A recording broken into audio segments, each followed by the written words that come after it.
Hello everybody and welcome back to my another episode of Knowing the Facts of COVID-19. My name is Sanjay and today we are going to understand that how we can diagnose the presence of COVID-19 in a patient. Well, in my last video I told you that it can be done either by checking the presence of all the coronaviruses, including the ones that gives the common cold, or through a gene sequencing that finds the genetic marker indicating the presence of coronaviruses causing COVID-19, which is also called as RT-PCR. Like all other clinical tests, COVID-19 test also requires the samples to evaluate. And in this case, the lab will acquire one of the following samples from the patient. It can be a swab test, a nasal aspirate, a tracheal aspirate, sputum test, or a blood test. Well, in a swab test, a special swab is used to take a sample from the nose of the patient or the throat of the patient. In nasal aspirate, a saline solution will be injected into the nose and then the sample is taken with a light suction.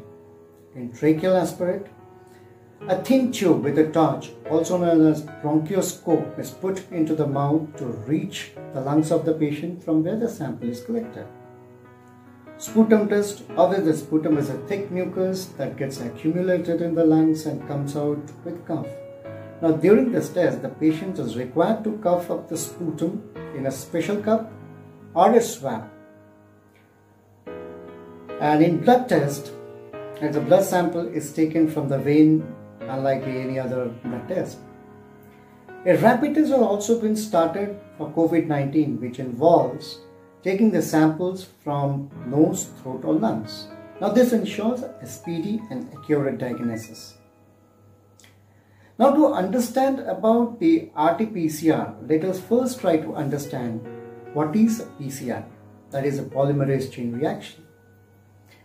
Now how does it work?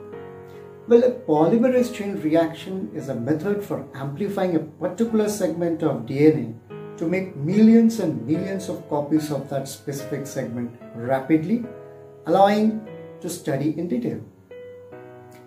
Now, it is an enzymatic method and carried out in vitro.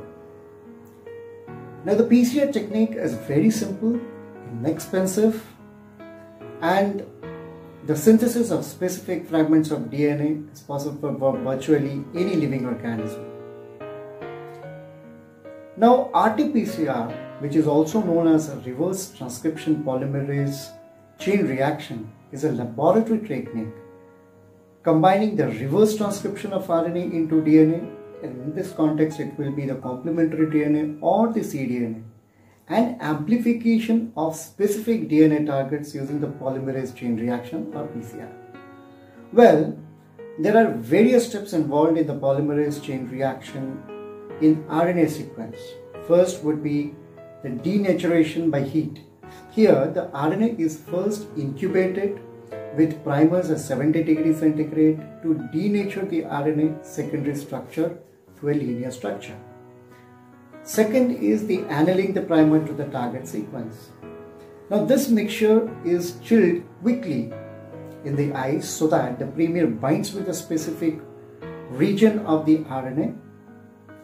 Then the extension of this RNA is done where the reverse transcription and the buffers are added into the RT reaction to extend at 37 degrees centigrade for next 50 to 1 hour. And here the synthesis of cDNA occurs.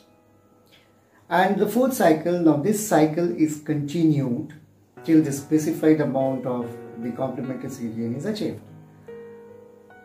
So friends, hope I was able to explain the RT-PCR technology in this video. And in my next video, I shall talk about the different types of primers and buffers used in this PCR. So till then, have a great time, stay indoors, stay safe and stay healthy. Now, if you like the content of this video, please like, share and subscribe. Thank you.